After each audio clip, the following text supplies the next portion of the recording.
வணக்கம். டான் தமிழொலியின் இரவு நேர பிரதான செய்தி அறிக்கையோடு இணைந்திருக்கும் நான் ஜெகநாதன் சஜித். முதலில் தலைப்புச் செய்திகள். சீரற்ற காலநிலை காரணமாக ஏற்பட்ட அனர்த்தங்களால் உயிரிழந்தோரின் எண்ணிக்கை 13ஆக அதிகரிப்பு. வெள்ளை வேன் குறித்த வழக்கில் இருந்து ராஜித சேனாரத்ன உள்ளிட்ட மூவரை விடுவித்து உயர்நீதிமன்றம் தீர்ப்பு. கூட்டுறவு அபிவிருத்தி பிரதி அமைச்சர் உபாலி சமரசிங்க முல்லைத்தீவு வட்டுவாகல் பாலத்தை பார்வை. சீரற்ற காலநிலையால் மட்டக்களப்பு மாவட்டத்தில் ஏற்பட்ட அனர்த்த நிலைமைகள் தொடர்பில் கிழக்கு மாகாண ஆளுநர் ஆராய்வு. வாகன இறக்குமதிக்கான அனுமதியின் போது முதலில் பேருந்துகளை இறக்குமதி செய்ய திட்டம். கிழக்கு உகண்டாவில் ஏற்பட்ட மண் சரிவில் சிக்கி 13 பேர் உயிரிழப்பு.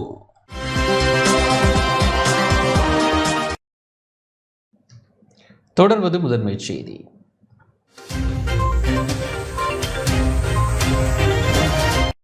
அனுசரணை வழங்குவோர் பிள்ளைகளின் நலனில் அக்கறை கொண்ட இலங்கை தாய்மாரின் நம்பிக்கையை வென்ற மலிபன் கீரை முழுவாடை பால்மா. சீரற்ற காலநிலை காரணமாக ஏற்பட்ட அனர்த்தங்களால் உயிரிழந்தோரின் எண்ணிக்கை 13ஆக அதிகரித்துள்ளது. நாட்டின் கடந்த சில நாட்களாக பெய்த கடும் மழை வெள்ளம் காரணமாக ஏற்பட்ட அனர்த்தங்களால் உயிரிழந்தோரின் எண்ணிக்கை 13ஆக அதிகரித்துள்ளதாக அனர்த்த முகாமைத்துவ நிலையம் தெரிவித்துள்ளது. காணாமல் போன ஒருவர் தொடர்ந்து தேடப்பட்டு வருவதாக அந்த நிலையம் விடுத்துள்ள புதுப்பிக்கப்பட்ட அறிக்கையில் குறிப்பிடப்பட்டுள்ளது. மழை மற்றும் வெள்ளப்பெருக்கு காரணமாக பாதிக்கப்பட்டவர்களின் எண்ணிக்கையும் அதிகரித்துள்ளதாக அனர்த்த முகாமைத்துவ நிலையம் தெரிவித்துள்ளது. அதன்படி 24 மாவட்டங்களில் 1,32,200 ஒரு குடும்பங்களைச் சேர்ந்த 4,41,590 பேர் பாதிக்கப்பட்டுள்ளனர் எனவும் அவர்களில் 38,616 பேர் நலன்புரி முகாம்களில் தங்க வைக்கப்பட்டுள்ளனர் எனவும் தெரிவிக்கப்பட்டுள்ளது. சீரற்ற வானிலையால் பாதிக்கப்பட்ட மக்களுக்கு நிவாரணம் வழங்குவதற்காக 3,183 இராணுவத்தினர் மற்றும் போலீசார் ஈடுபடுத்தப்பட்டுள்ளதாக அனர்த்த முகாமைத்துவ மத்திய நிலையம் தெரிவித்துள்ளது. இதற்காக 239 படகுகள், 111 யூனிகோர்ன் வாகனங்கள், 40 உளவு இயந்திரங்கள் மற்றும் 64 லோரிகள் மற்றும் 6 விமானங்கள், 8 ஆளில்லா விமானங்கள் ஈடுபடுத்தப்பட்டுள்ளதாக அனர்த்த முகாமைத்துவ மத்திய நிலையம் தெரிவித்துள்ளது. இதேவேளை மகாவலிகங்கை, ஹெடஓயா, தெதுருஓயா மற்றும் முந்தனியாறு ஆகிய பகுதிகளுக்கு விடுக்கப்பட்ட வெள்ள அபாய எச்சரிக்கையை அடுத்த 48 மணித்தியாலங்களுக்கு நீடிக்க தீர்மானித்துள்ளதாக நீர்ப்பாசன திணைக்களம் தெரிவித்துள்ளது. ஆறுகளை அண்மித்த தாழ்நிலங்களில் வசிக்கும் மக்கள் இவ்விடயம் தொடர்பில் மிகவும் அவதானத்துடன் இருக்குமாறும் அவ்விடங்களின் ஊடாக பயணிக்கும் மக்களும் அவதானமாக இருக்குமாறும் அறிவுறுத்தப்பட்டுள்ளனர். 9 மாவட்டங்களில் உள்ள 70 பிரதேச செயலக பிரிவுகளுக்கு கட்டட ஆராய்ச்சி நிறுவனத்தால் விடுக்கப்பட்ட மண் சரிவு தொடர்பான முன்னெச்சரிக்கை அறிவிப்பு நடைமுறையில் உள்ளது. கண்டி, கேகாலை, மாத்தளை மற்றும் நுவரெலியா ஆகிய மாவட்டங்களில் உள்ள 25 பிரதேச செயலாளர் பிரிவுகளுக்கு சிவப்பு அறிக்கை வெளியிடப்பட்டுள்ளது.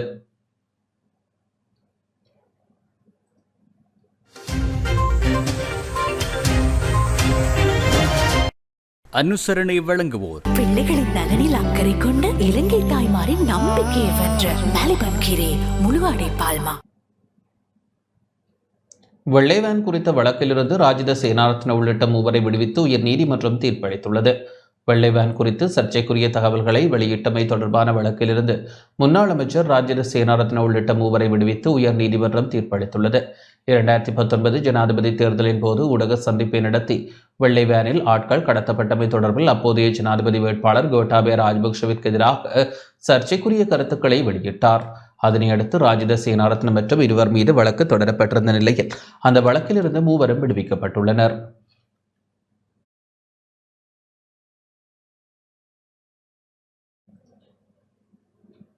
குற்றப்புலனாய்வு திணைக்கள முன்னாள் பணிப்பாளர் ஷானி அபேசேகர தனது பணி இடைநிறுத்தத்திற்கு எதிராக தாக்கல் செய்த மனுவில் சி.டி. விக்ரமரத்ன மற்றும் கமல் குணரத்ன ஆகியோரை பிரதிநிதித்துவப்படுத்தப் போவதில்லை என சட்டமா அதிபர் உயர் நீதிமன்றக்கு அறிவித்துள்ளார்.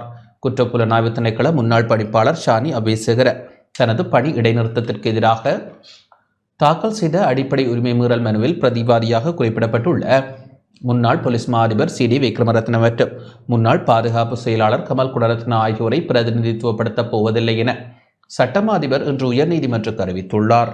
இந்த மனு எஸ். துரைராஜா மற்றும் ஏ.எச்.டி. நவாஸ் மற்றும் பிரியந்த பெர்னாண்டோ ஆகிய மூவரடங்கிய உயர்நீதிமன்ற அமர்வு முன்னிலையில் இன்று அழைக்கப்பட்டது. இதன்போது சி.டி. விக்ரமரத்ன மற்றும் கமல் குணரத்ன ஆகியோர் சார்பில் சட்டமா அதிபர் ஆஜராக மாட்டார் என அறிவிக்கப்பட்டது. அதனால் பிரதிவாதிகளுக்கு தனிப்பட்ட சட்டத்திறனிகளை ஆஜர்படுத்தும் திறன் உள்ளதாக அமர்வு சுட்டிக்காட்டியுள்ளது.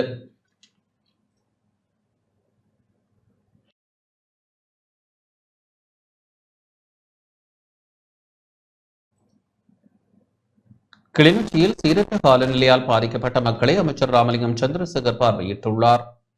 கிளிநொச்சி மாவட்டத்தில் சீரற்ற காலநிலையால் பாதிக்கப்பட்டு இடைத்தங்கல் முகாம்களில் தங்கியுள்ள மக்களை கடத்தொழில் அமைச்சர் ராமலிங்கம் சந்திரசேகர் பார்வையிட்டுள்ளார். பரந்தன் இந்து மகா வித்தியாலயத்தில் தங்கியுள்ள மக்களை பார்வையிட்டு மக்களுடன் கலந்துரையாடிய அமைச்சர் உதவிப் பொருட்களையும் வழங்கி வைத்தார். வெள்ள அனர்த்தம் என்பது முழு வடமாகாணமே, யாழ்ப்பாணம் மாவட்டமே முழுமையாக பாதிக்கப்பட்டிருக்கின்றது. அப்போ இந்த பாதிக்கப்பட்டிருக்கின்ற நிலைமைகளுக்கு ஒரு புறம் இயற்கையின் ஏற்பட்டிருக்கின்ற சீற்றம் காரணமாகவும் இருக்கின்றது. அதே போல செயற்கையாக எமது நாட்டில் இது நாள் வரைக்கும் பின்பற்றப்பட்ட இந்த வெள்ள நிவாரணங்களில் இருந்து மக்களை பாதுகாக்கின்ற, அதே போன்று எங்களுக்கு எந்த விதமான திட்டங்கள் இல்லாது ஒழுங்குமுறை இல்லாது எடுக்கப்பட்டிருக்கின்ற நடவடிக்கைகளும் இதற்கு ஒரு காரணமாக இருக்கின்றது. மக்கள் எங்களை நம்பி இருக்கின்றார்கள். அந்த வகையில் நாங்கள் வடமாகாணத்தில் எங்களை நம்பிய மக்களுக்கு, அதே போன்று எங்களுடைய வாக்களித்து எங்களை வெற்றி பெற செய்த மக்களுக்கு முதலில் எங்களுடைய நன்றியை, மனமார்ந்த நன்றியை தெரிவித்துக் கொள்வதோடு, இன்றைக்கே ஏற்பட்டிருக்கின்ற இந்த அனர்த்தத்தில் இருந்து மக்களை மீட்பதற்கான அனைத்து விதமான நடவடிக்கைகளை நாங்கள் முன்னெடுத்திருக்கின்றோம். இந்த இயற்கை அனர்த்தம் என்பது செயற்கையால் செய்யப்பட்ட பல்வேறு குளறுபடிகள் காரணமாக அதிகமாக எங்களை பாதிக்கப்பட்டிருக்கின்றது. எவ்வாறான போதிலும் கூட எதிர்வரும் காலங்களில் இவ்வாறான அனர்த்தங்களில் இருந்து மக்களை மீட்பதற்கான நடவடிக்கைகளை உங்களுடைய அரசாங்கம், தேசிய மக்கள் சக்தி அரசாங்கம் முன்னெடுக்கும் என்பதை மிக தெளிவாக உங்களுக்கு நாங்கள் உறுதியளிக்கும். இதேவேளை முல்லைத்தீவு மாவட்ட சீரற்ற காலநிலை தொடர்பில் ஆராய்வதற்கான விசேட ஒருங்கிணைப்பு குழு கூட்டம் பிரதி அமைச்சர் உபாலி சமரசிங்க தலைமையில் இன்று இடம்பெற்றது. இதன்போது மாவட்டத்தில் உள்ள 6 பிரதேச செயலக பிரிவுகளிலும் ஏற்பட்டுள்ள வெள்ள பாதிப்புகள் தொடர்பாகவும் பாதிக்கப்பட்ட பகுதிகளில் முன்னெடுக்கப்பட வேண்டிய மேலதிக நடவடிக்கைகள் தொடர்பாகவும் கலந்துரையாடப்பட்டது. இந்த கூட்டத்தில் நாடாளுமன்ற உறுப்பினர்களான மா ஜெகதீஸ்வரன், து ரவிகரன், சே திலகநாதன், ப சத்தியலிங்கம், ரிஷாட் பதியுதீன், காதர் மஸ்தான் மற்றும் அரசாங்க அதிபர் ஆ உமா மகேஸ்வரன், மேலதிக மாவட்ட அரசாங்க அதிபர் எஸ் குணபாலன், பிரதேச செயலாளர்கள், அனர்த்த முகாமைத்துவ அதிகாரிகள், ஏனைய திணைக்கள அதிகாரிகள், போலீசார், இராணுவத்தினர் பங்கேற்றனர். இன்றைய கூட்டத்தின் போது வட்டுவாகல் பாலம் தொடர்பில் வன்னி மாவட்ட நாடாளுமன்ற உறுப்பினர் துரைராசா ரவிகரனின் கோரிக்கையை ஏற்றுக்கொண்ட கூட்டுறவு அபிவிருத்தி பிரதி அமைச்சர் உபாலி சமரசிங்க வட்டுவாகல் பாலத்தை பார்வையிட்டார். வட்டுவாகல் பாலம் மிக மோசமாக பாதிக்கப்பட்டுள்ளமை தொடர்பில் சுட்டிக்காட்டிய துரைராசா ரவிகரன் குறித்த வீதியை பயன்படுத்தும் மக்கள் எதிர்நோக்கும் இடர்பாடுகள் குறித்தும் சுட்டிக்காட்டினார். அத்துடன் அனைவரும் பாலத்தை பார்வையிட வேண்டும் எனவும் கோரிக்கை விடுத்திருந்த நிலையில் பிரதியமைச்சர் உபாலி சமரசிங்க வட்டுவாகல் பாலத்தை பார்வையிட்டார். இதன்போது நாடாளுமன்ற உறுப்பினர்களான ப சத்தியலிங்கம், சே திலகநாதன், மா ஜெகதீஸ்வரன் ஆகியோரும் முல்லைத்தீவு மாவட்ட அரசாங்க அதிபர் மற்றும் திணைக்கள அதிகாரிகள் குழுவினரும் இணைந்து வட்டுவாகல் பாலத்தை பார்வையிட்டனர். நாடாளுமன்ற உறுப்பினர் ரவிகரன் முன்வைத்த கோரிக்கையை ஏற்று உரிய அமைச்சர்களுடன் கலந்துரையாடி புதிய பாலத்தை அமைக்க நடவடிக்கை மேற்கொள்ளப்படும் என பிரதியமைச்சர் உபாலி சமரசிங்க தெரிவித்துள்ளார். யாழ்ப்பாணம் வடமராட்சி கிழக்கு மருதங்கேணியில் அமைந்துள்ள பாலம் உடைப்பெடுக்கும் அபாய நிலையில் காணப்படுவதாக தெரிவிக்கப்படுகின்றது. இப்பாதையூடாக அதிக எடை கொண்ட பொருட்களுடன் கனரக வாகனங்கள் பயணித்தமையே பாலம் உடையக்கூடிய அபாய நிலைக்கு காரணமாக இருக்கலாம் என பிரதேச மக்கள் தெரிவிக்கின்றனர். வடக்கின் வெள்ளப்பாதிப்பு தொடர்பில் நாடாளுமன்ற உறுப்பினர் சிவஞானம் ஸ்ரீதரன் வடக்கு மாகாண ஆளுநர் நாகலிங்கம் வேதநாயகனை சந்தித்து கலந்துரையாடியுள்ளார். இன்றைய தினம் ஆளுநர் செயலகத்தில் இடம்பெற்ற இந்த சந்திப்பின் போது வெள்ளப் பேரிடரால் பாதிக்கப்பட்டு இடைத்தங்கல் முகாம்களில் தங்க வைக்கப்பட்டுள்ள மக்களுக்கான உடனடி உதவிகளை வழங்கல், காலநிலை தாக்கத்தால் பாதிக்கப்பட்ட மக்கள் இயல்பு வாழ்வுக்கு திரும்புவதற்கான நடவடிக்கைகளை முன்னெடுத்தல் மற்றும் இயற்கை பேரிடர்களை எதிர்கொள்வதற்கான எதிர்கால நடவடிக்கைகள் தொடர்பில் கலந்துரையாடப்பட்டுள்ளது. நிலவும் சீரற்ற காலநிலை காரணமாக யாழ்ப்பாண பல்கலைக்கழக மாணவர்களின் பரீட்சைகள் யாவும் பிற்போடப்பட்டுள்ளதாக யாழ் பல்கலைக்கழக கலைப்பீட மாணவர் ஒன்றியம் தெரிவித்துள்ளது. இந்த நிலையில் வெள்ளத்தினால் பாதிக்கப்பட்டுள்ள மாணவர்கள் மற்றும் விடுதிகளில் தங்கியுள்ள மாணவர்களுக்கு உதவ நலன் விரும்பிகள் முன்வர வேண்டும் என கலைப்பீட மாணவர் ஒன்றிய தலைவர் மனோகரன் சோமபாலன் கோரிக்கை விடுத்துள்ளார். யாழ் பல்கலைக்கழக கலைப்பீட மாணவர் ஒன்றியத்தில் இன்று இடம்பெற்ற ஊடக சந்திப்பில் அவர் இந்த கோரிக்கையை முன்வைத்தார். யாழ்ப்பாண பல்கலைக்கழகத்தின் கலைப்பீடத்தினை பொறுத்தவரையில் ஏராளமான மாணவர்கள் இந்த வெள்ள அனர்த்தங்களினால் பாதிக்கப்பட்டிருக்கின்றார்கள். 27ஆம் திகதி, 28ஆம் திகதி, 29ஆம் திகதி இருந்த பரீட்சைகள் யாவும் பீடாதிபதியினுடைய மற்றும் துணைவேந்தருடைய உத்தரவின் பெயரிலே தள்ளி போடப்பட்டிருக்கின்றது. அவ்வளவு தூரம் மழையினுடைய தாக்கமானது இங்கு அதிகளவாக காணப்படுகின்றது.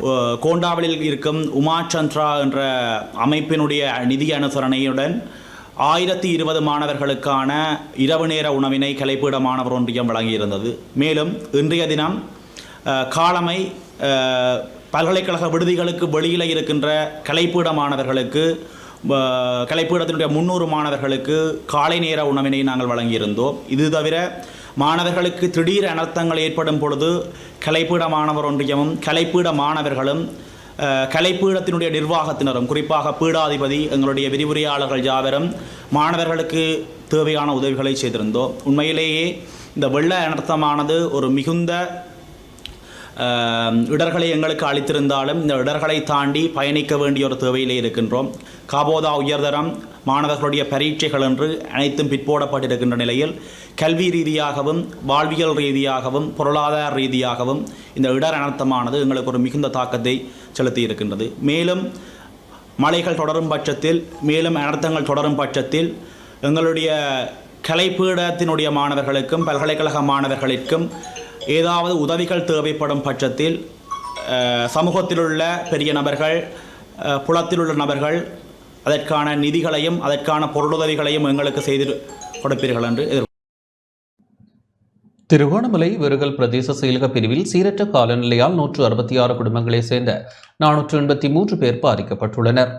திருகோணமலை வெறுகல் பிரதேச செயலாளர் பிரிவில் சீரற்ற காலநிலையால் ஏற்பட்ட வெள்ளப்பெருக்கால் 166 குடும்பங்களைச் சேர்ந்த 483 பேர் பாதிக்கப்பட்டுள்ள நிலையில் அவர்கள் 2 இடைத்தங்கல் முகாம்களில் தங்க வைக்கப்பட்டுள்ளனர். பெருகலம்பதி இந்து மகாவித்தியாலய தற்காலிக இடைத்தங்கல் முகாமில் மாவடிச்சேனை சேனையூர் கிராமங்களில் வசிக்கும் 76 குடும்பங்களைச் சேர்ந்த 193 பேரும், வட்டவன் தாந்தோன்றீஸ்வரர் வித்தியாலய இடைத்தங்கல் முகாமில் வட்டவன் கிராமத்தில் வசிக்கும் 90 குடும்பங்களைச் சேர்ந்த 290 பேரும் தங்கியுள்ளனர். இவர்களுக்கான உதவிகளை வெறுகல் பிரதேச செயலகம் வழங்கி வருகின்றது. வெறுகல் மாவடிச்சேரி பகுதியில் உள்ள திருகோணமலை மட்டக்களப்பு பிரதான வீதியை ஊடறுத்து நீர் பாய்ந்து செல்வதால் இவ்வீதியை பயன்படுத்துவோர் மிகுந்த அசௌகரியங்களுக்கு மத்தியில் பயணித்து வருகின்றனர். வெறுகல் முருத்துச்சேனை வீதியிலும் வெள்ள நீர் வேகமாக பாய்ந்து செல்வதால் கடற்படையினர் படகு சேவையை முன்னெடுத்துள்ளனர். வெறுகல் பகுதியில் உள்ள வயல் நிலங்கள் பலவும் நீரில் மூழ்கி வெள்ளக்காடாக காட்சி தருகின்றது. சீரற்ற காலநிலையால் மட்டக்களப்பு மாவட்டத்தில் ஏற்பட்ட அனர்த்த நிலைமைகள் தொடர்பில் கிழக்கு மாகாண ஆளுநர் பேராசிரியர் ஜெயந்தலால் ரத்நாயக்கு இன்று ஆய்வு செய்தார். அசாதாரண காலநிலை காரணமாக மட்டக்களப்பு மாவட்டம் பெருமளவில் பாதிக்கப்பட்டுள்ளது. மட்டக்களப்பு மாவட்டத்தின் வெள்ள நிலைமைகள் மற்றும் அதன் பாதிப்புகள் தொடர்பாக கண்காணித்து ஆராய்வதற்காக கிழக்கு மாகாண ஆளுநர் மட்டக்களப்பு மாவட்ட செயலகத்திற்கு வருகை தந்தார். மாவட்ட அரசாங்க அதிபர் ஜஸ்டினா முரளிதரன், காணி பிரிவிற்குரிய மேலதிக அரசாங்க அதிபர் நவரூப ரஞ்சினி முகுந்தன், அனர்த்த முகாமைத்துவ உதவி பணிப்பாளர் ASM ஜியாத் உள்ளடக்கிய அதிகாரிகள் குழுவினருடன் ஆளுநர் கலந்துரையாடியதோடு மட்டக்களப்பை பிரதிநிதித்துவப்படுத்தும் நாடாளுமன்ற உறுப்பினர்களையும் மாவட்ட செயலகத்திற்கு அழைத்து கலந்துரையாடலில் ஈடுபட்டார். நாடாளுமன்ற உறுப்பினர்களான ஞா ஸ்ரீநேசன், இ ஸ்ரீநாத், இரா சாணக்கிய, MLA ஹிஸ்புல்லா ஆகியோர் ஆளுநருடனான சந்திப்பில் பங்கேற்றனர். பட்டிப்பளை, வெல்லாவளி, வவுனதீவு, போரதீவு பற்று, கிரான், சித்தாண்டி, வாகரை, காத்தான்குடி உட்பட மாவட்டத்தில் அதிக பாதிப்புகளை சந்தித்த பகுதிகள் தொடர்பிலும் மக்களுக்கான போக்குவரத்து, படகு சேவை, சுகாதாரம், நீர் விநியோகம் போன்ற பல்வேறு விடயங்கள் தொடர்பிலும் நாடாளுமன்ற உறுப்பினர்களிடம் ஆளுநர் கேட்டறிந்து கொண்டார். மட்டக்களப்பு மாவட்டத்தில் பாதிக்கப்பட்ட மக்களுக்கு வழங்குவதற்காக ஆளுநரால் 500 உலர் உணவுப் பொதிகள் மாவட்ட அரசாங்க அதிபரிடம் கையளிக்கப்பட்டது. இவை இடைத்தங்கல் முகாம்களில் உள்ள மக்களுக்கு வழங்கப்பட்டன. இது நாங்கள் நேற்று முந்தினாலும் ட்ரிங்கமலி டிஸ்ட்ரிக்ட்லேயே பார்த்துட்டு ஒரு இன்ஸ்பெக்ஷன் விசிட்டு போயிட்டு இன்டர்னல் டிஸ்பிளேஸ் தாக்கல் பார்த்துட்டு என்ன பிரச்சனை இருக்கு அது எல்லாம் பார்த்து வந்து இன்றைக்கு பெட்டி வந்து மட்டக்களப்பு வந்து அதையும் நம்மளோட GAM இதில் டிசாஸ்டர் மேனேஜ்மெண்ட் யூனிட்டும் நல்ல வேலை செய்கிறான். இது அன்எக்ஸ்பெக்டட் ரெயின் தானே வந்து 200 மில்லிமீட்டர்ஸ் என்று அது அந்த மாதிரி ரெயின் 2-3 நாள் அப்படியே வர இல்லை. இதுக்கு முதல் இதுதான் ஃபஸ்ட் டைம் அந்த மாதிரி வந்து அதுதான் இப்போ கொஞ்சம் பிரச்சனை இருக்குது. ஆனால் இன்றைக்கு கொஞ்சம் நல்லா இருக்கு வெதர். அதுக்கு பிறகு பார்ப்போம். இன்னொருக்கா சொல்ல வேணும் மேடம், நல்ல டிஸ்ட்ரிக்ட் செக்ரட்டரியும் மற்ற ஸ்டாஃப் அவங்களோட ஸ்டாஃபும் நல்ல வேலை செய்கிறான். இது எல்லாம் அன்எக்ஸ்பெக்டட் 24 hours ரெடியாக தான் வேலை செய்கிறார். 56 இடைத்தங்கல் முகாம்கள் அமைக்கப்பட்டுள்ளன. முகாம்களில் இருப்பவர்கள் யாவருக்கும் சமைக்கப்பட்ட உணவு பிரதேச செயலகங்களால் வழங்கப்பட்டு கொண்டு இருக்கின்றது. அவர்கள் அந்த இடத்தை விட்டு தங்களுடைய சொந்த வீடுகளுக்கு போகிற வேளைகளில் அவருக்கான உலர் உணவு பொதிகள் வழங்கப்படும். இன்றைய தினத்திலும் கௌரவ ஆளுநர்கள் மட்டக்களப்பு மாவட்டத்துக்கென 500 உலர் உணவு பொதிகளை வழங்கியுள்ளார். அவை தேவையான பிரதேச செயலாளர்களிடம் கையளிக்கப்படும். தற்பொழுது கனத்த மழை வந்து நின்று நின்றுவிட்டது. நீர் பல பகுதிகளிலும் வடிந்தோடி கொண்டு இருக்கின்றது. இருந்தபோதிலும் சில இடங்களில் நீர் தங்கியிருப்பதன் காரணமாக மக்களுடைய நடமாட்டம், போக்குவரத்து என்பன குறைவாக இருக்கிறது. பாதிப்புகள் தொடர்பாக இன்னும் சரியான விவரங்கள் எங்களுக்கு வழங்கப்படவில்லை. இன்னும் பிரதேச செயலாளர்கள் அவற்றை எங்களுக்கு தொகுத்து வழங்கி கொண்டு இருக்கிறார்கள். எனவே சரியான பாதிப்புகள் அறியப்பட்ட பின் விவசாயம், கால்நடை, ஏனைய வீடுகள் பாதிப்பு போன்றவற்றுக்கான நடவடிக்கைகள் எடுக்கப்படும். பஸ், ரயில் போக்குவரத்துகள் ஆரம்பிக்கப்பட்டுள்ளன. வீதி போக்குவரத்துகள் சில இடங்களிலே தடைப்பட்டிருக்கிறது. மட்டக்களப்பு கிரான் பிரதேச செயலாளர் பிரிவிற்குட்பட்ட பூலாக்காடு கிராம மக்கள் வெள்ளத்தினால் இடம்பெயர்ந்துள்ள நிலையில் கிண்ணியடி சரஸ்வதி வித்தியாலய இடைத்தங்கல் முகாமில் தங்க வைக்கப்பட்டுள்ளனர். 224 குடும்பங்களைச் சேர்ந்த 671 பேர் இங்கு தங்க வைக்கப்பட்டுள்ளதாக கிரான் பிரதேச செயலாளர் தெரிவித்துள்ளார். கோரளை பெற்ற பிரதேச செயலாளர் பிரிவின் மீராவுடை கிராம மக்களின் வீடுகளுக்குள்ளும் வெள்ள நீர் புகுந்ததினால் அக்கிராமத்தை சேர்ந்த 58 குடும்பங்களைச் சேர்ந்த 188 பேர் மீராவோடை சக்தி வித்தியாலயத்தில் அமைக்கப்பட்டுள்ள இடைத்தங்கல் முகாமில் தங்க வைக்கப்பட்டுள்ளனர். வெள்ளத்தினால் தமது சொத்துக்களுக்கு பாதிப்பு ஏற்பட்டுள்ளதாக பாதிக்கப்பட்டவர்கள் கவலையுற்றுள்ளனர். இடைத்தங்கல் முகாம்களில் தங்க வைக்கப்பட்டுள்ளவர்களுக்கு பிரதேச செயலகங்களூடாக சமைத்த உணவுகள் வழங்கப்பட்டு வருகின்றமை குறிப்பிடத்தக்கது. அம்பாறை காரைதீவு மாவடிப்பள்ளி பாலத்திற்கு அருகே வெள்ள நீரில் அகப்பட்டு மரணமடைந்த மாணவர்கள் உட்பட ஏனையோரது மறுவாழ்விற்காக வெள்ளை கொடிகள் பறக்கவிடப்பட்டு நிந்தவூர், மாவடிப்பள்ளி, சம்மாந்துறை பகுதிகளில் துக்க தினம் இன்று அனுஷ்டிக்கப்பட்டது. மாணவர்களின் பிரிவின் காரணமாக துக்கத்தினை வெளிப்படுத்தும் நோக்குடன் சமூக நலன் விரும்பிகளால் வெள்ளை கொடிகள் பறக்கவிடப்பட்டன. நிந்தவூர் ஜும்மா பெரிய பள்ளிவாசலின் கீழ் இயங்கக்கூடிய அனைத்து ஜும்மா பள்ளிவாசல்களிலும் இடம்பெறக்கூடிய குத்பாக்களிலும் ஷகீதுகளுடைய அந்தஸ்து தொடர்பாக குத்பா உரை நிகழ்த்தப்பட்டது. ஜனாசா தொழுகைகளும் விசேட துஆ பிரார்த்தனைகளும் இடம்பெற்றன. அம்பாறை காரைதீவு மாவடிப்பள்ளி பாலத்திற்கு அருகே மദ്രസா மாணவர்களை ஏற்றிச் சென்ற உளவு இயந்திரம் கவிழ்ந்து விபத்திற்குள்ளான சம்பவம் தொடர்பில் கைது செய்யப்பட்ட நிந்தவூர் அரபு மദ്രസാவின் அதிபர் மற்றும் ஆசிரியர் ஆகியோரை டிசம்பர் 2ஆம் தேதி வரை விளக்கமறியலில் வைக்குமாறு சம்மாந்துறை நீதவான் நீதிமன்றம் உத்தரவிட்டுள்ளது. இச்சம்பவம் தொடர்பில் கைது செய்யப்பட்ட ஏனைய இருவரையும் 1 லட்சம் ரூபாய் சரீரப்பிணையில் செல்லவும் நீதவான் உத்தரவிட்டார். மாவடிப்பள்ளி பாலத்திற்கு அருகில் உளவு இயந்திரம் வெள்ளத்தில் சிக்கிய சம்பவம் தொடர்பில் அக்கரைப்பற்று போலீஸ் நிலைய பொறுப்பதிகாரி தலைமையில் விசாரணைகள் முன்னெடுக்கப்படும் நிலையில் நிந்தவூர் மദ്രസാவின் அதிபர், ஆசிரியர் மற்றும் உதவியாளர்கள் நேற்று மாலை கைது செய்யப்பட்டனர். சந்தேக நபர்களிடம் சம்மாந்துறை போலீஸ் நிலையத்தில் வைத்து வாக்குமூலம் பதிவு செய்யப்பட்ட பின்னர் சந்தேக நபர்கள் சம்மாந்துறை நீதிமன்ற பதில் நீதிபதி MD சஃபீர் அகமட் முன்னிலையில் ஆஜர்படுத்தப்பட்டனர். மദ്രസா முடிந்ததும் மாணவர்களுக்கு வீட்டுக்கு செல்ல பேருந்து இல்லாத காரணத்தினால் மாணவர்களுக்கு அறிவுறுத்தல்களை வழங்கிய நிர்வாகம் மெத்தன போக்குடன் நடந்து கொண்டமையும் போலீஸ் விசாரணையில் தெரிய வந்துள்ளது. மாவடிப்பள்ளி பாலத்திற்கு அருகே உளவு இயந்திரம் கவிழ்ந்து விபத்திற்குள்ளானதில் 11 மாணவர்கள் வெள்ள நீரோட்டத்தில் அடித்துச் செல்லப்பட்ட நிலையில் 5 மாணவர்கள் உயிருடன் மீட்கப்பட்டனர். 6 மாணவர்கள் காணாமல் போயிருந்த நிலையில் அவர்களில் 5 தேடுதல் நடவடிக்கைகளின் போது சடலங்களாக மீட்கப்பட்டனர். காணாமல் போயுள்ள ஒரு மாணவனை தேடும் பணிகள் தொடர்ந்து இடம்பெற்று வருகின்றது. அனர்த்தத்திற்குள்ளான உளவு இயந்திரத்தை செலுத்தி சென்ற சாரதிக்கும் 17 வயது என தெரிய வருகின்றது. வெள்ளம் காரணமாக பாதிக்கப்பட்டு இடைத்தங்கல் முகாம்களில் தங்க வைக்கப்பட்டுள்ளவர்களின் சுகாதார நலன்கள் தொடர்பில் ஆராய்வதற்காக அம்பாறை கல்முனை பிராந்திய சுகாதார பணிமனை அதிகாரிகள் இன்று ஆலையடிவேம்பு பிரதேசத்திற்கு வருகை தந்தனர்.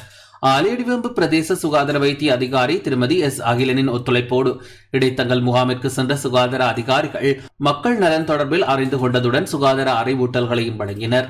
நோய் தொற்றுக்கள் ஏற்படாதவாறு மக்கள் நடந்து கொள்ள வேண்டும் எனவும் அதன் வழிமுறைகள் தொடர்பாகவும் விளக்கம் அளித்தனர். இடைத்தங்கல் முகாம்களில் வழங்கப்படும் உணவினையும் பரிசோதனை செய்தனர். வெள்ளம் வடிந்து வரும் நிலையில் முகாம்களில் தங்கியுள்ள மக்களுக்கு தொடர்ந்தும் சமைத்த உணவுகள் வழங்கப்பட்டு வருவதாக பிரதேச செயலாளர் ஆர். ரவிராஜ் தெரிவித்தார். தேசிய மக்கள் சக்தியின் பிரதிநிதிகளுக்கும் ஆலையடிவேம்பு பிரதேச செயலாளருக்கும் இடையே கலந்துரையாடல் ஒன்றும் இடம்பெற்றமை குறிப்பிடத்தக்கது. நுவரெலியா மாவட்டத்தில் 344 குடும்பங்களைச் சேர்ந்த 1297 பேர் பாதிக்கப்பட்டுள்ளனர். நுவரெலியா மாவட்டத்தில் நிலவும் சீரற்ற காலநிலை காரணமாக இன்று காலை 10 மணி நிலவரப்படி 344 குடும்பங்களைச் சேர்ந்த 1297 பேர் பாதிக்கப்பட்டுள்ளதாக நுவரெலியா மாவட்ட செயலாளர் நந்தன கலபட தெரிவித்துள்ளார். சீரற்ற காலநிலை காரணமாக 204 வீடுகள் பகுதியளவில் சேதமடைந்துள்ளதுடன் 117 குடும்பங்களைச் சேர்ந்த 462 பேர் 9 முகாம்களில் தங்க வைக்கப்பட்டுள்ளதாக அவர் குறிப்பிட்டுள்ளார். நுவரெலியா கந்தப்பளை ஹவுட்லாஜ் தோட்டத்தில் மண் சரிவு அபாயம் காரணமாக 32 குடும்பங்களைச் சேர்ந்த 153 பேர் குறித்த தோட்டத்தில் சமர்கில் பாடசாலையில் அமைந்துள்ள பாதுகாப்பான முகாமில் தங்கியுள்ளனர். மேலும் கந்தப்பளை ஹொங்கோடியா தோட்டத்தில் மண் சரிவு அபாயம் காரணமாக 14 குடும்பங்களைச் சேர்ந்த 54 பேர் ஆலயத்தில் உள்ள பாதுகாப்பான முகாமில் தங்க வைக்கப்பட்டுள்ளனர். வலப்பனை குருதுஓயா அல்மா பாலர் பாடசாலையில் 21 குடும்பங்களைச் சேர்ந்த 60 பேர் தங்கியுள்ளனர். மேலும் ஹொத்மலை டென்சினன் கொரஞ்சி பாடசாலையில் உள்ள பாதுகாப்பு முகாமில் 6 குடும்பங்களைச் சேர்ந்த 36 பேர் தங்கியுள்ளனர். அங்குராங்கத்த திகலகின சனசமூக மண்டபம் மற்றும் ஹோப் மத்திய பிரிவு தோட்ட கட்டடத்தில் 2 பாதுகாப்பான முகாம்களும், திகலகின சனசமூக மண்டபத்தில் ஒரு குடும்பத்தை சேர்ந்த 3 பேரும், ஹோப் மத்திய பிரிவு தோட்ட கட்டடத்தில் ஒரு குடும்பத்தை சேர்ந்த 8 பேரும் தங்கியுள்ளனர்.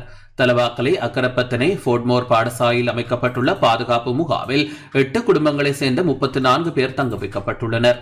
பாதிக்கப்பட்டவர்களுக்கு நிவாரணம் வழங்குவதற்கு தேவையான நடவடிக்கைகள் எடுக்கப்பட்டுள்ளதாகவும், பாதுகாப்பான முறையில் உணவு உள்ளிட்ட வசதிகளை வழங்குவதற்கு ஏற்பாடுகள் செய்யப்பட்டுள்ளதாகவும் மாவட்ட செயலாளர் தெரிவித்தார். அத்துடன் நுவரலியா கம்பளை பிரதான வீதியின் ஹெரண்டியல்ல லபுக்கலை மற்றும் ஏனைய பிரதேசங்களில் உள்ள பிரதான வீதிகளில் மண் சரிந்து வீழ்ந்த இடங்களில் இருந்தும் மண் அகற்றப்பட்டுள்ளதாக மாவட்ட அனர்த்த முகாமைத்துவ நிலையம் தெரிவித்துள்ளது. நாவலப்பிட்டி தொலஸ்பாகை வீதியில் பாரிய மண்மேட்டுடன் மரங்கள் முறிந்து வீழ்ந்துள்ளதால் அவ்வீதியின் போக்குவரத்து முற்றாக நிறுத்தப்பட்டுள்ளதாக நாவலப்பிட்டி போலீசார் தெரிவித்தனர். இந்த வீதியின் வெளிக்கொடவத்த பகுதியில் இன்று அதிகாலை மண்மேடு சரிந்து விழுந்துள்ளது. மேலும் மண்மேடுகளுடன் சேர்ந்து மரங்கள் மின்கம்பிகள் மீது விழுந்துள்ளதால் நாவலப்பிட்டியின் பல பகுதிகளில் மின்சாரம் துண்டிக்கப்பட்டுள்ளதாக தெரிவிக்கப்படுகின்றது. சீரற்ற வானிலை காரணமாக ராஜாங்கனை நீர்த்தேக்கத்தின் 10 வான்கதவுகள் திறக்கப்பட்டுள்ளன. கடும் மழையினால் அனுராதபுரம் மாவட்டம் பாதிப்புக்குள்ளாகியுள்ளதாகவும் தெரிவிக்கப்படுகின்றது. ராஜாங்கனி நீர்த்தேக்கத்தின் 10 வான்கதவுகள் திறக்கப்பட்டதன் ஊடாக வினாடிக்கு 11,800 கனாடி நீர் கலா ஓயாவிற்கு திறந்து விடப்படுவதாக தெரிவிக்கப்பட்டுள்ளது. இதேவேளை அங்கமுவ நீர்த்தேக்கத்தின் வான்கதவுகளை மூடுவதற்கும் ஏற்பாடுகள் செய்யப்பட்டுள்ளன. மத்திய மலைநாட்டின் மேற்கு சரிவு பகுதிகளில் தொடர்ந்து பெய்து வரும் கடும் மழை காரணமாக நோட்டன் பிரிட்ஜ் விமல சுரேந்திர நீர்த்தேக்கத்தின் நீர்மட்டம் வான்பாயும் மட்டத்தை எட்டியுள்ளது. ஹாசல்டி மற்றும் மௌசாக்கலை நீர்த்தேக்கங்களின் நீர்பிடிப்பு பகுதிகளில் பெய்து வரும் மழை காரணமாக நீர்த்தேக்கங்கள் வான்பாயும் மட்டத்தை நெருங்கி வருவதாக நீர்த்தேக்கங்களுக்கு பொறுப்பான பொறியியலாளர்கள் தெரிவித்தனர். விமல சுரேந்திர, ஹெனியோன், லக்சபான, நியூ லக்சபான மற்றும் போல்பட்டி ஆகிய 2 நீர்த்தேக்கங்களின் நீர்மட்டம் அதிகரித்துள்ளதை அடுத்து அவற்றின் அதிகபட்ச கொள்ளளவிற்கு மின்சாரம் உற்பத்தி செய்யப்படுவதாக நீர்மின் நிலையங்களுக்கு பொறுப்பான பொறியியலாளர்கள் தெரிவிக்கின்றனர். வாகன இறக்குமதிக்கான அனுமதியின் போது முதலில் பேருந்துகள் இறக்குமதி செய்யப்படும் என வாகன இறக்குமதியாளர்கள் சங்க தலைவர் சம்பத் மெரட்ஜிகே தெரிவித்துள்ளார். வாகன இறக்குமதிக்கான அனுமதியின் முதல் கட்டத்தின் கீழ் பேருந்துகள் மற்றும் பார ஊர்திகளை இறக்குமதி செய்ய அனுமதி வழங்கப்படும் என இலங்கை வாகன இறக்குமதியாளர்கள் சங்க தலைவர் சம்பத் மெரட்ஜிகே தெரிவித்துள்ளார். முதல் கட்ட திட்டத்திற்கு நிதியமைச்சு இன்னும் சில நாட்களில் ஒப்புதல் அளிக்க உள்ளது. வாகன இறக்குமதியின் 2ஆம் மற்றும் 3ஆம் கட்டத்தின் கீழ் கார்களின் இறக்குமதி எதிர்வரும் மார்ச் மற்றும் ஏப்ரல் மாதங்களுக்கு இடையில் ஆரம்பமாகும் என வாகன இறக்குமதியாளர்கள் சங்க தலைவர் சம்பத் மெரட்ஜிகே குறிப்பிட்டுள்ளார்.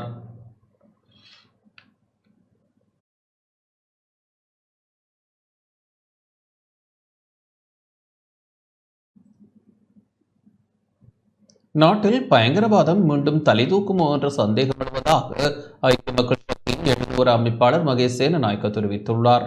வடக்கில் இடம்பெறும் விடயங்கள் பயங்கரவாதம் மீண்டும் தலைதூக்குமோ என்ற சந்தேகத்தை தோற்றுவித்துள்ளதாக ஐக்கிய மக்கள் சக்தியின் 800 தேர்தல் தொகுதியின் அமைப்பாளர் மகேஷ் சேனநாயக்க தெரிவித்துள்ளார். கொழும்பில் இன்று இடம்பெற்ற ஊடகவியலாளர் சந்திப்பின் போதே அவர் இதனை தெரிவித்தார்.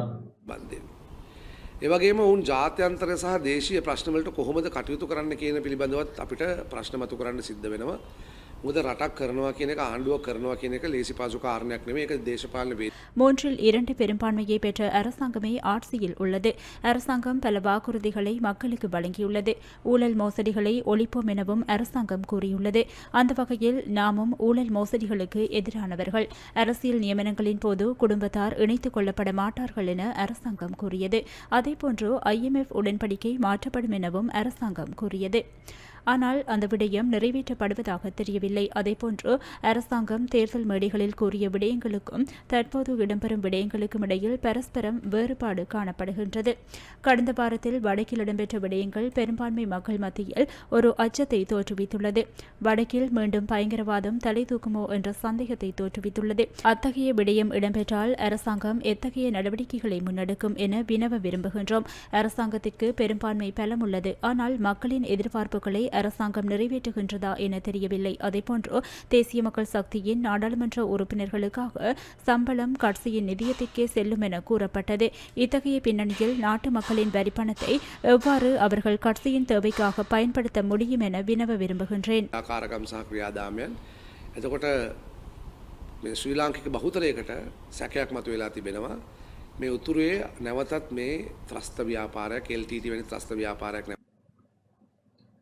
2024ஆம் ஆண்டின் இதுவரையான காலப்பகுதி வரை 17,76,889 சுற்றுலா பயணிகள் நாட்டுக்கு வருகை தந்துள்ளனர். கடந்த ஜனவரி மாதம் முதல் கடந்த 26ஆம் தேதி வரையான காலப்பகுதியில் 17,76,889 வெளிநாட்டு சுற்றுலா பயணிகள் நாட்டுக்கு வருகை தந்துள்ளனர். இந்தியா, பிரித்தானியா மற்றும் ரஷ்யா ஆகிய நாடுகளிலிருந்து அதிகளவான சுற்றுலா பயணிகள் வருகை தந்துள்ளதாக சுற்றுலா அபிவிருத்தி அதிகார சபை அறிவித்துள்ளது. 2023ஆம் ஆண்டுடன் ஒப்பிடுகையில் 2024ஆம் ஆண்டில் வெளிநாட்டு சுற்றுலா பயணிகளின் வருகை அதிகரித்துள்ளதுடன் ஒவ்வொரு மாதமும் வரும் சுற்றுலா பயணிகளின் எண்ணிக்கையும் அதிகரித்துள்ளது.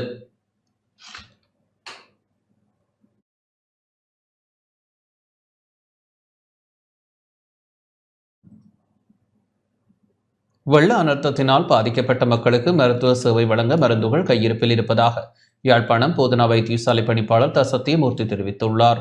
யாழ்ப்பாணம் போதனா வைத்தியசாலையில் ஒரு சில மருந்துகளுக்கு தட்டுப்பாடு நிலவினாலும் வெள்ள அனர்த்தங்களால் பாதிக்கப்பட்ட மக்களுக்கான மருத்துவ சேவையை வழங்க மருந்துகள் கையிருப்பில் இருப்பதாக யாழ்ப்பாணம் போதனா வைத்தியசாலை பணிப்பாளர் சத்தியமூர்த்தி தெரிவித்துள்ளார். இன்று யாழ்ப்பாணம் போதனா வைத்தியசாலையில் நடத்திய ஊடகவியலாளர் சந்திப்பில் இவ்வாறு குறிப்பிட்டார். போதனா வைத்தியசாலைக்குள் வெள்ளம் புகுந்த நிலையில் தற்பொழுது சிகிச்சைகள் வழமைக்கு திரும்பியுள்ளதாகவும் சத்தியமூர்த்தி குறிப்பிட்டார். மழையினால் யாழ் போதனா வைத்தியசாலையின் ஒரு பகுதியிலும் நீர் புகுந்தது. சிசுக்களை பராமரிக்கின்ற பிரிவு, இருதய சிகிச்சை மற்றும் கிளினிக் பகுதியில் நீர்மட்டம் அதிகரித்து காணப்பட்டமையினால் அங்கிருந்த சேவைகள் வேறு இடங்களுக்கு இடமாற்றி சேவைகள் இப்போது வழங்கப்பட்டு கொண்டிருக்கின்றன. இன்னும் சில நாட்களில் அதே பகுதிகளில் கிளினிக்குகள் வழமையாக இயங்கும். பொதுமக்கள் சுகாதார அடிப்படையான விடயங்களில் கவனம் செலுத்த வேண்டும்.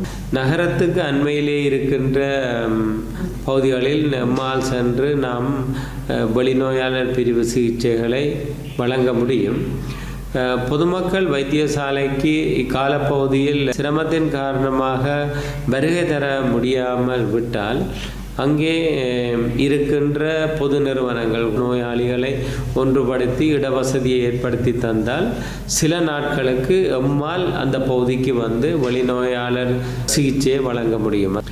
வைத்தியசாலை தொலைபேசி இலக்கம் 021 22 22 26 1. எதிர்காலத்திலும் இந்த வெள்ள நிலைமை ஏற்பட்டால் தடையின்றி சிகிச்சைகளை வழங்க முடியும் என்பதை பொதுமக்களுக்கு அறிய தருகின்றோம். ஒரு சில மருந்துகளுக்கு தட்டுப்பாடுகள் இருப்பினும் பெருமளவான மருந்துகள் நமது கையிருப்பில் இருக்கின்றன. அதில் குறிப்பாக அத்தியாவசியமான மருந்துகள் பெருமளவான எமது கையிருப்பிலும், அதாவது எமது சேவை பகுதிகளில் வழங்கப்படுகின்றன. ஆகவே நாம் இந்த காலப்பகுதியில் சிகிச்சைகளை தடையின்றி செய்யக்கூடியதாக இருக்கின்றது. நமது வைத்தியசாலையில் 126 சிற்றூழியர்கள் பற்றாக்குறை காணப்படுவதை நாங்கள் சுகாதார அமைச்சுக்கு அறிவித்திருக்கின்றோம். நமது இந்த சிற்றூழியர்களுக்கான வெற்றிடங்களும் நிரப்பப்பட வேண்டும். அது தவிர புதிய ஆளணியும் அதிகரிக்கப்பட வேண்டும். ஏனெனில் இது ஒரு போதனா வைத்தியசாலை. இங்கே சுமார் 1350 படுக்கைகளில் கொண்டிருக்கின்றது. ஆகவே இதற்கு தேவையான ஆளணியையும் அதிகரித்து தர வேண்டும் என சுகாதார அமைச்சுக்கு நாங்கள் கோரிக்கையை விடுத்திருக்கின்றோம். வைத்திய நிபுணர்களுக்கு பற்றாக்குறை நிலவவில்லை. இருப்பினும் வைத்தியர்களுக்கான ஆளணியும் அதிகரிக்கப்பட வேண்டும். குறிப்பாக தாதியர்களுடைய ஆளணியும் குறைவாக காணப்படுகின்றதும் நிரப்பப்படாமையும் அது பற்றாக்குறையாகவே காணப்படுகின்றது. மருந்தாளர்கள் நமது வைத்தியசாலையில் 36 பேர் மாத்திரம் இருக்கின்றார்கள். இவை இரட்டிப்பாக்கப்பட வேண்டும். மருத்துவ மாதுக்களும் அவ்வாறே நமக்கு அனுமதிக்கப்பட்ட ஆளணி 72ஆக இருந்தாலும் 36 பேர் கடமையாற்றுகின்றார்கள். கதிரியக்கவியலாளர்கள் மற்றும் இதர சேவையில் ஈடுபட்டு கொண்டிருப்பவர்களுக்கும் பற்றாக்குறைகள் காணப்படுகின்றது. நாம் இது விடயமாக விரைவில் சுகாதார அமைச்சர் மற்றும் அமைச்சின் அதிகாரிகளை சந்திப்பதற்காக கோரிக்கையை விடுத்திருக்கின்றோம். இந்த சந்திப்பின் பயனாக எதிர்காலத்தில் குறிப்பாக அடுத்த வருடங்கள் எமது ஆளணியிலே முன்னேற்றம் வரும் என நாங்கள் வலுவாக நம்புகின்றோம். நாடாளுமன்ற தேர்தலை அடிப்படையாக கொண்டு தமிழ் மக்களின் அரசியலை தீர்மானிப்பது எந்த வகையிலும் பொருத்தமற்றது என யாழ் பல்கலைக்கழக கலைப்பீட மாணவர் ஒன்றியம் தெரிவித்துள்ளது. நாடாளுமன்ற தேர்தல் முடிவினை மாத்திரம் அடிப்படையாக கொண்டு தமிழ் மக்களின் தீர்வினை சீனா கணிப்பிட முடியாது என யாழ் பல்கலைக்கழக கலைப்பீட மாணவர் ஒன்றிய தலைவர் மனோகரன் சோமபாலன் தெரிவித்துள்ளார். யாழ் மாவட்டத்திற்கு வருகின்ற சீன தூதுவர் தமிழ் மக்கள் மாற்றத்திற்கு வாக்களித்து தமது தீர்வு தொடர்பில் வெளிப்படுத்தியுள்ளனர் என தெரிவித்திருந்தார். இது தொடர்பில் கருத்து தெரிவிக்கும் போதே அவர் இதனை குறிப்பிட்டார். சீன தூதுவர் அவர்கள் சொன்ன ஒரு விஷயத்துக்கு நாங்கள் அவருக்கு ஒரு சின்ன ஒரு தெளிவுபடுத்தலை சொல்கின்றோம். தமிழ் மக்களை பொறுத்தவரையில் காணாமலாக்கப்பட்டவர்களுக்கான தீர்வுகள் இன்று வரை கிடைக்கப்படவில்லை. அரசியல் கைதிகள் இன்று வரை விடுவிக்கப்படவில்லை. தமிழர்களுடைய இனப்படுகொலை இன்று வரை தொடர்ந்து வருகின்றது. தமிழ் மக்கள் அரசியல் ரீதியாக இன்று வரை அடக்குமுறைகளுக்கு உட்படுத்தப்படுகின்றார். அந்த அடக்குமுறைகளுடைய வீரியமும் அந்த அடக்குமுறைகளுடைய வெளிப்படுத்துகைகளும் மாறியிருக்கின்றதை தவிர தமிழ் மக்கள் இன்றும் ஒரு அடக்குமுறைக்கப்பட்ட தேசிய இனமாகத்தான் இருக்கின்றது. இன்று வரை தமிழர்கள் ஒரு தேசிய விடுதலைக்காக போராடி கொண்டிருக்கின்ற இனமாகத்தான் இருக்கின்றது. அண்மையில் நடந்த பாராளுமன்ற தேர்தலினை அடிப்படையாக வைத்துக்கொண்டு தமிழ் மக்களினுடைய அரசியலை தீர்மானிப்பது என்பது எந்த வகையிலும் பொருத்தமில்லாத ஒரு விடயம். ஏனென்றால் வெறுமனே பாராளுமன்ற தேர்தல் மாத்திரம் தமிழ் மக்களினுடைய அரசியல் அல்ல, அதனையும் தாண்டி தமிழ் மக்களினுடைய அரசியல் இருக்கின்றது. காணாமலாக்கப்பட்டவர்களே என்றால் அந்த காணாமல் ஆக்கப்பட்டவர்களை என்ன நடந்ததுன்னு நீங்கள் தெளிவாக சொல்லணும். அப்படி காணாமல் ஆக்கப்பட்ட ஆக்களுக்கு எது நடந்திருந்தால் அது சம்பந்தமாக சர்வதேச குற்றவியல் நீதிமன்றத்தில் வழக்கு தொடுக்கப்படலாம். வழக்கு தொடுக்கப்பட்டால் சர்வதேச குற்றவியல் நீதிமன்றத்தில் குற்றவாளிகள் யாவும் கூண்டில் ஏற்றப்படலாம். அந்த வகையில் அவர் அங்கம் வகிக்கின்ற கட்சியும் 2009 முதல் ஒரு இனப்படுகொலையை செய்த கட்சி தான். அவர்களும் எதற்கும் சளைத்தவர்கள் அல்ல. ஆகையால் தங்களுடைய இனப்படுகொலை விவகாரம் வெளியில் வந்துவிடும் என்பதற்காக அந்த விடயத்தை அவர் குறிப்பிட்டிருக்கிறார்.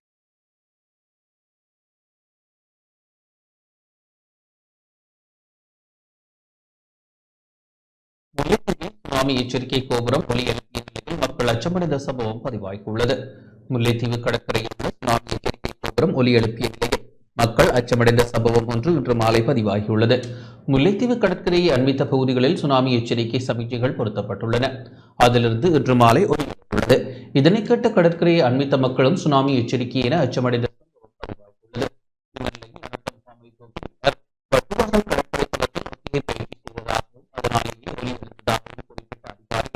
மக்கள் ஏதாவது அனர்த்தம் அறிவுறுத்தல் வழங்கப்படும் எனவும் தெரிவித்துள்ளனர்.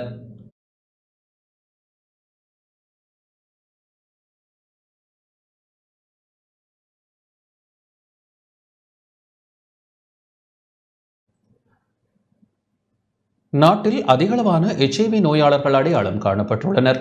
2024 ஆண்டின் 2ஆம் காலாண்டு பகுதியில் நாட்டில் அதிகளவான HIV நோயாளர்கள் அடையாளம் காணப்பட்டுள்ளனர் என தேசிய HIV கட்டுப்பாட்டு திட்டம் அறிவித்துள்ளது.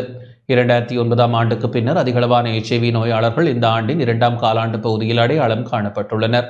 2வது காலாண்டு பகுதியில் 214 நோயாளர்கள் இனம் காணப்பட்டுள்ளதுடன் 11 பேர் உயிரிழந்துள்ளனர்.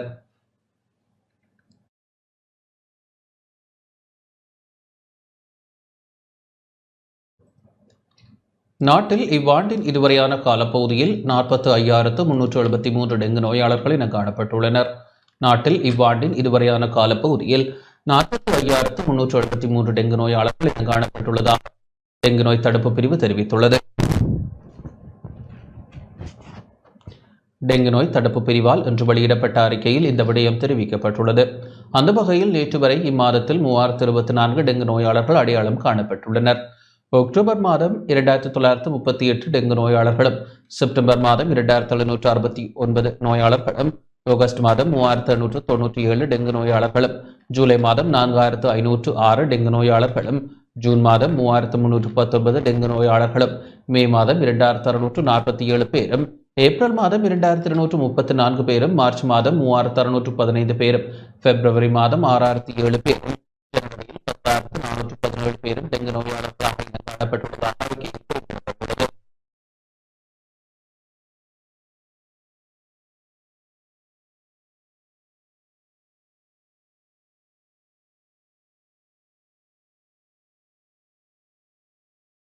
தொழில்நுட்ப கோளாறு காரணமாக யாழ்ராணி சேவை இடைநிறுத்தப்பட்டுள்ளது.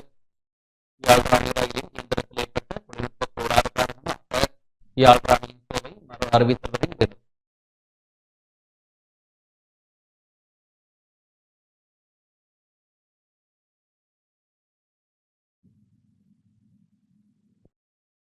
யாழ்ப்பாணம் சேவை மறு அறிவித்தவரை இடம்பெறாது என யாழ் ரயில் நிலைய அதிபர் தெரிவித்துள்ளார். இயந்திரத்தில் ஏற்பட்ட பழுது காரணமாக ரயில் அனுராதபுரத்தில் நிறுத்தி வைக்கப்பட்டுள்ளதாக ரயில் நிலைய அதிபர் தெரிவித்துள்ளார்.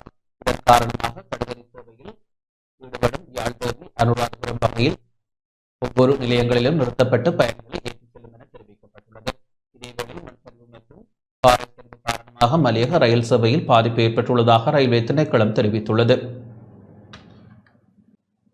செல்லக்கதிர்காமத்தில் பெண்ணொருவர் கூறிய ஆயுதத்தால் தாக்கப்பட்டு படுகொலை செய்யப்பட்டுள்ளார். கதிர்காமம் போலீஸ் பிரிவிற்குட்பட்ட செல்லக்கதிர்காமம் பிரதேசத்தின் ரஜமாவத்தையில் நேற்று பெண்ணொருவர் கூறிய ஆயுதத்தால் தாக்கப்பட்டு படுகொலை செய்யப்பட்டுள்ளார். போலீஸ் தலைமையகத்தினால் இன்று வெளியிடப்பட்ட ஊடக அறிக்கையில் இவ்விடயம் தெரிவிக்கப்பட்டுள்ளதுடன் சம்பவம் தொடர்பில் கதிர்காமம் போலீசார் விசாரணைகளை ஆரம்பித்துள்ளார். செல்லக்கதிர்காமத்தில் வசிக்கும் 34 வயதுடைய பெண்ணொருவரே சம்பவத்தில் உயிரிழந்துள்ளார். கணவன் மனைவிக்கிடையில் ஏற்பட்ட குடும்ப தகராறு காரணமாக கணவன் கோடரியால் தாக்கியதில் மனைவி உயிரிழந்துள்ளதாக விசாரணை மூலம் தெரியவந்துள்ளது. சந்தேக நபரான கணவன் தற்போது தலைமறைவாகியுள்ளதுடன் அவரை கைது செய்ய கதிர்காமம் போலீசார் விசாரணைகளை முன்னெடுத்து வருகின்றனர். இதேவேளை கடந்த 14ஆம் தேதி ஹோமாகம போலீஸ் பிரிவிற்குட்பட்ட வைத்தியசாலை வீதியில் மோட்டார் சைக்கிளில் வருகை தந்த 2 சந்தேக நபர்கள் வீடொன்றுக்குள் புகுந்து துப்பாக்கிச்சூடு நடாத்திய சம்பவம் தொடர்பில் விசாரணைகள் மேல் மாகாண தெற்கு பிராந்திய குற்றப்புலனாய்வு பிரிவினரால் மேற்கொள்ளப்பட்டுள்ளன. விசாரணை உத்தியோகத்தர்களுக்கு கிடைக்கப்பெற்ற தகவலுக்கு அமைய குற்றத்துடன் தொடர்புடைய சந்தேக நபர்கள் இருவர் மோட்டார் சைக்கிளில் பயணித்துக் கொண்டிருந்த வேளை பீகொட போலீஸ் பிரிவிற்குட்பட்ட எட்டிகல பிரதேசத்தில் கைது செய்யப்பட்டனர். அவர்களிடமிருந்து 3.8 மில்லிமீட்டர் வகை தோட்டாக்கள், செலுத்தக்கூடிய வெளிநாட்டு தயாரிப்பு ரிவால்வர்கள் ரக துப்பாக்கி மற்றும் அதன் 6 தோட்டாக்களும் கைப்பற்றப்பட்டுள்ளன. கைது செய்யப்பட்ட சந்தேக நபர்கள் 23 மற்றும் 26 வயதுடையவர்கள் என தெரிவிக்கப்பட்டுள்ளது. வெளிநாட்டில் தலைமறைவாகியுள்ள போதைப்பொருள் கடத்தல்காரரின் அறிவுறுத்தலுக்கு அமைய இத்துப்பாக்கிச்சூடு நடத்தப்பட்டது எனவும் விசாரணையில் தெரியவந்துள்ளது. மேலும் சந்தேக நபர்களிடம் மேற்கொள்ளப்பட்ட விசாரணையின் போது போதைப்பொருள் கடத்தல்காரர் வழங்கிய ஆலோசனைக்கு அமைய தற்போது சிறையில் அடைக்கப்பட்டு சிறைவாசம் அனுபவிக்கும் நபர் ஒருவரின் குடும்ப உறுப்பினரை கொலை செய்யும் நோக்குடனேயே மோட்டார் சைக்கிளில் பயணித்துள்ளதாக சந்தேக நபர்கள் தெரிவித்துள்ளனர். இச்சந்தர்ப்பத்தில் அவர்கள் இருவரும் கைது செய்யப்பட்டுள்ளதுடன் அவர்களிடமிருந்து மோட்டார் சைக்கிள் ஒன்றும் கைப்பற்றப்பட்டுள்ளதுடன் இது தொடர்பான மேல் மாகாண பிராந்திய குற்றப்புலனாய்வு பிரிவினர் மேலதிக விசாரணைகளை முன்னெடுத்து வருகின்றனர்.